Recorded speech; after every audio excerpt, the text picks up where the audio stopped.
బాప్తిస్మం తీసుకున్న రోజు నా దేవుడు గొప్పవాడని గట్టిగా చెప్పావు కదా, మరిప్పుడు ఈ చిన్న సమస్యకే ఎందుకు అంతగా కృంగిపోతున్నావు? రాత్రంతా నిద్ర లేకుండా రేపు ఏమవుతుందో అని భయపడుతున్నావంటే నీ దేవుని కంటే నీ సమస్య నీకు పెద్దదిగా కనిపిస్తోందా? దేవుని మీద నమ్మకం లేని ప్రార్థనలు ఎన్ని చేసినా అవి ఆకాశాన్ని దాటవు.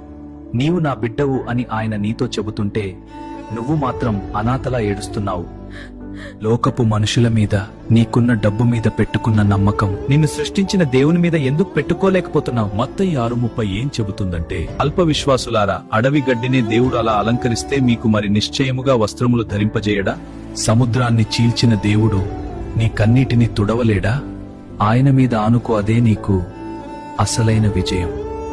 ఈ రోజైనా నీ ఆందోళనలన్నీ ఆయన పాదాల దగ్గర పెట్టి ఏడుస్తూ అడుగు, ప్రభువా, నా అపనమ్మకాన్ని క్షమించు. నేను నిన్ను